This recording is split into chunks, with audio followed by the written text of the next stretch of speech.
Ito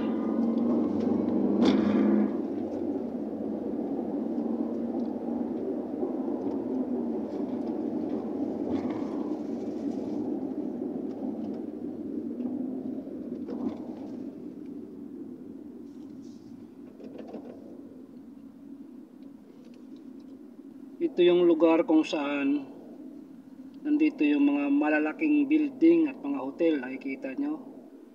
Nandito yung Marriott, Marquis Hotel, City Center, Doha, tapos Shangri-La, may Shangri-La din dito. Yan, yung mga building na yan, ministry ng municipality nila.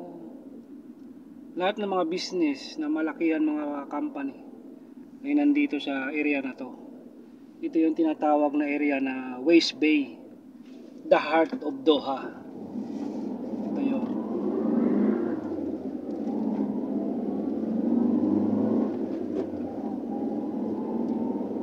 Itong area na to. So dito talaga sentro yung lahat ng business dito sa Doha. So matao siya, pero ngayon di makikita yung tao masyado kasi napakainit. Nasa loob lang sila naman. Pero during night time, napakatao dito, busy area to rito. Maraming tumatawid, maraming sasakyan. Napaka busy area to rito. Kasi kumbaga sa Pilipinas, ito yung tinatawag na Makati. Naglalaki ang building. Ito yung area talaga na kauna-unahan nilang dinevelop dito. Itong area na to na maraming building. Kaya lahat ng business is nandito. Lalo na yung mga malalaking business nandito talaga. West Bay, Doha, or tinatawag nila na the heart of Doha, or City Center. Lahat ng malalaking kumpanya, lalo mga bangko, nandito. Yung mga main office nila, dito yan, sa area na to. Ano pa bang tawag nila doon? Aldapna. Yan. Corniche, kadugtong din to ng Corniche. Yung parang Roas Boulevard kung tawagin sa atin. So, meron din tong sa gilid ng dagat. Nandun sa kabilang area. Kung check nyo yung aking YouTube channel, ay nandyan lahat yan. Halos buong Qatar naikot na natin. So siguro hindi naman pa lahat ng sulok, pero lahat na naikot ko na. Kaso lang hindi ko na pa nabibidyoan lahat ng area, no? So pero pupuntahan natin yan, guys. Hindi po pwedeng matagal pa tayo rito sa Doha, kaya pupuntahan pa natin yung mga naglalakihang mga ano na yan, mga hindi pa natin kasulok-sulukan, na hindi pa natin nararating. Naikutan na natin kaso hindi pa natin napasok yung sulok na yun. At kita nyo, Tornado Tower, yung tinatawag na Tornado Tower. Nandyan lahat ng embassy ng Canada, Europe, nandyan lahat, Amerika, mga opisina ng mga big company sa iba't ibang bansa, nandyan sa tower na yan, Tornado Tower na tinatawag. Yung kadikit naman niya ay Palm Tower. Yung likod naman niya, nandyan yung Burj Doha, o mas kilalang Condom Tower. Magkatabi lang sila ng Condom Tower. Naharangan kasi, hindi natin makita yung Condom Tower. Ayan, Palm Tower, nakita niyo.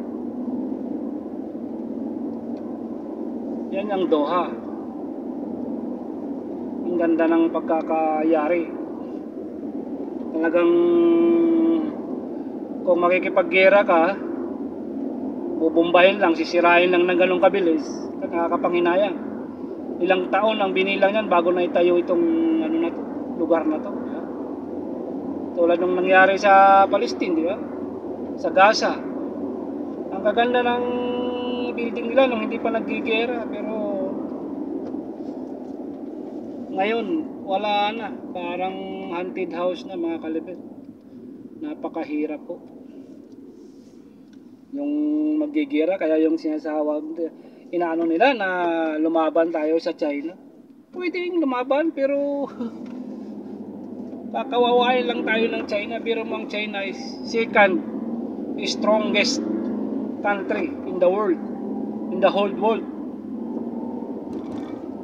So anong ibubuga ng Pilipinas? Puro kurakot ang mga tao sa Pilipinas. Okay lang kung hindi kurakot yung politiko sa mga politician sa atin. Okay tayo makipagbakbakan dyan.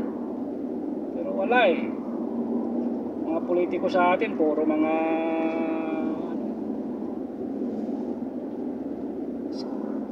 di mata malaman kung mga corrupt, scammer o lahat na. Yan na lahat. Tapos makikipaghira pa tayo. Sino magsasapir niyan? Yung mga ordinaryong Pilipino. Yung mayayaman na yan, mga korap na politiko, pwede naman sila lumipad sa ibang bansa. May mga bahay sa ibang bansa yan. Oh. Lalo na yung mga politiko, mayroon silang tinatawag na asylum na pwede silang tumira doon sa ibang bansa. Kaya ang dali mag-create ng gera. Pero magsasuffer niyan yung mga taong mahihirap kasi di ka naman nakalipad, wala kang pera, saka hindi ka naman payagan ng gobyerno na lumipad ka sa ibang bansa. Hanggang ka mabulok sa sarili ng bansa dahil sa kasakiman nila. Nagdurusa yung buong Pilipinas, buong populasyon. Pag may gira, wala nang mahirap mayaman dyan. Yung mayaman, lipad na yan, labas na sila ng Pilipinas. Kung walang pera, yung nasa middle lang, saka yung nasa laylayan, wala na. Diyan na kayo mamamatay, mabubulok sa Pilipinas. Unang-una, gira yan, walang supply. Katulad sa Gaza ngayon, sa Palestine, walang supply ng tubig, walang lahat, wala. Napakainit pa ng panahon. Paano yan? Talaga naman. Di ba? Pipilitan pa yung gera. Wag naman sana umantong sa ganon. Kasi tayo, gabutil lang tayo sa China eh. Pinaliparan tayo ng kahit mga isang missile lang. Wala po, durog na ang Maynila.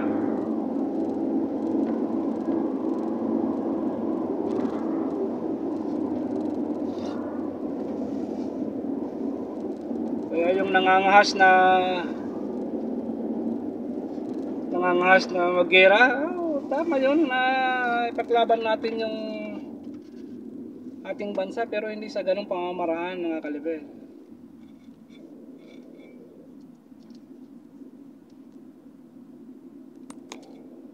Hindi sa ganong pamamaraan ipaglaban natin yung ating bansa, yung gera. Kasi walang matanalo sa gera. Tingnan natin ang nangyari noong panahon. World War II, di para mga zombie yung mga tao, di ba?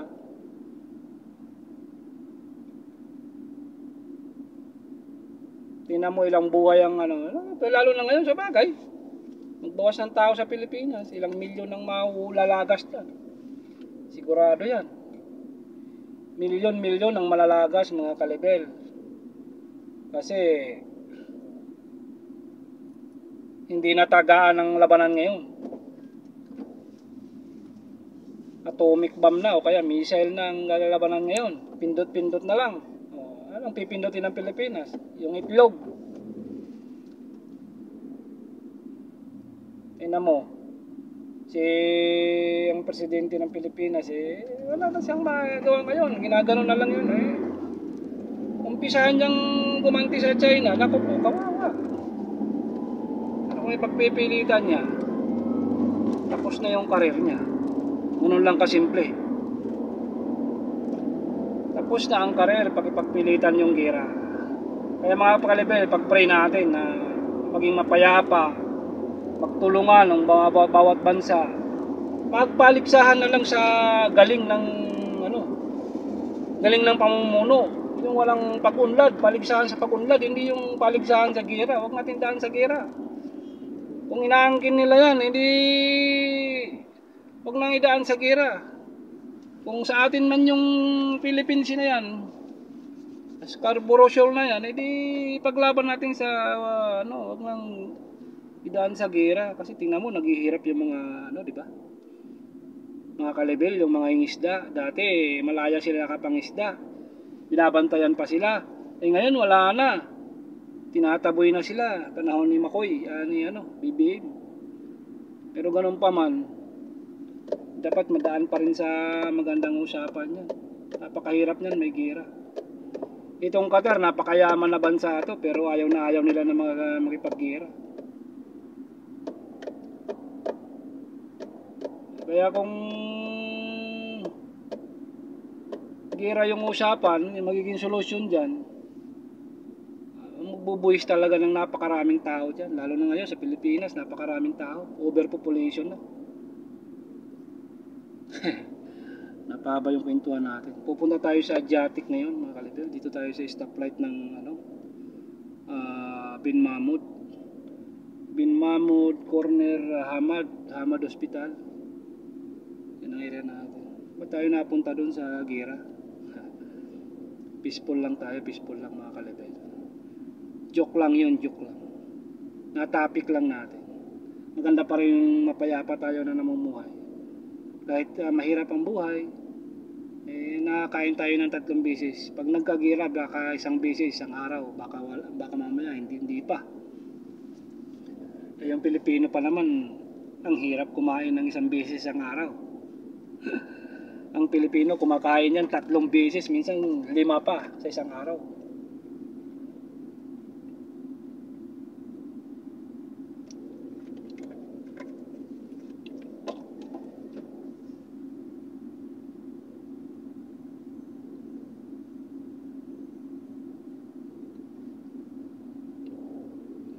Nakalimutan ko pala yung tubig ko. Saan ko kaya nailagay yun?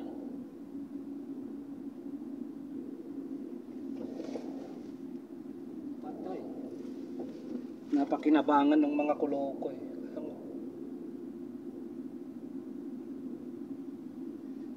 Saan ko kaya nailapag yun? Kahapon.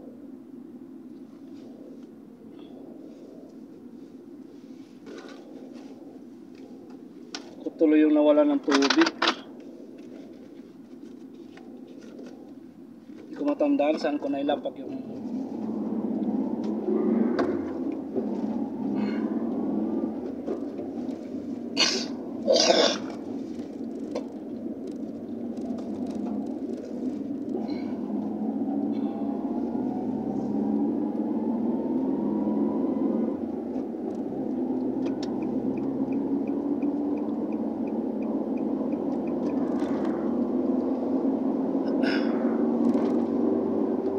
Hamad Hospital area to rito. Ayan o. Laging puno yan dyan sa taas. Kasi mga service car ang dumadaan ng mga staff ng yan. Hamad. So may runabout dyan. Nagkikirian sila sa runabout. Kaya nag-focus ng traffic.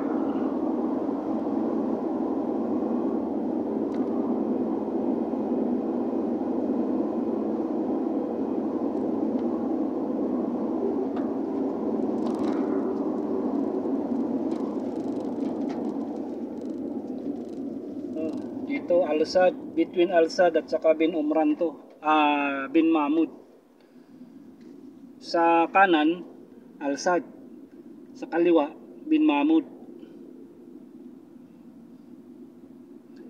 Yan yung area dito. Nahati to pa diretso na to ng Salwa Road hanggang Siring Road.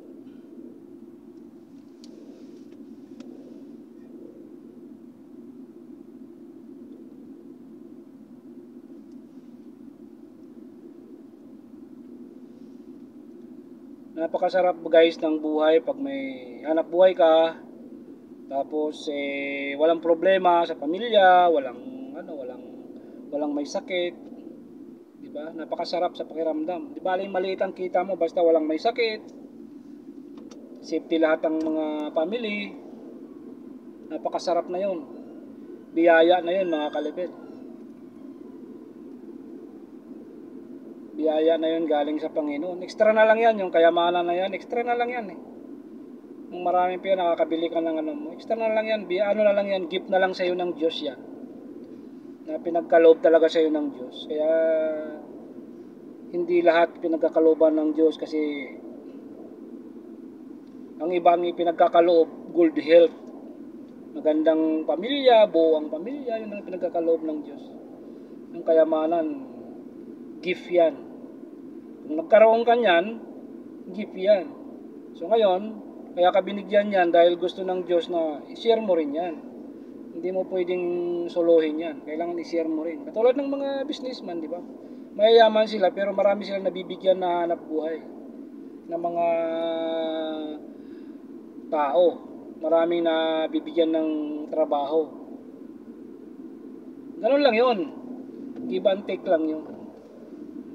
Kaya pag ikaw mayaman ka, mag-create ka ng business, di ba? Tapos, mag-hire ka ng tao, patulungan mo yun. Mula yung tao na yun, nagtatrabaho sa iyo, tulungan mo yung pamilya nun.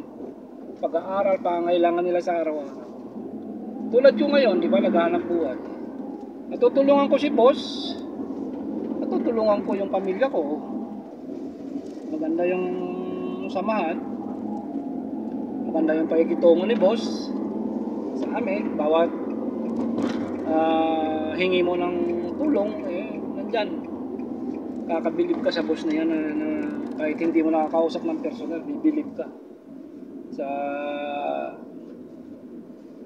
pag humingi ka ng tulong, positive. Hindi siya magsasabi na wala, hindi na. Sasabihin niya, I do my best, ganun siya.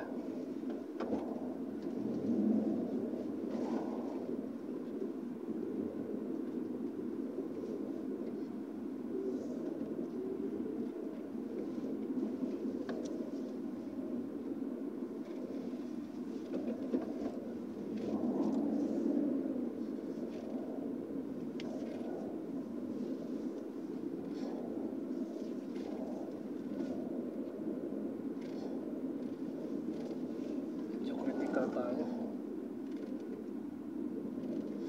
Grabe yung parking natin, medyo madikit talaga.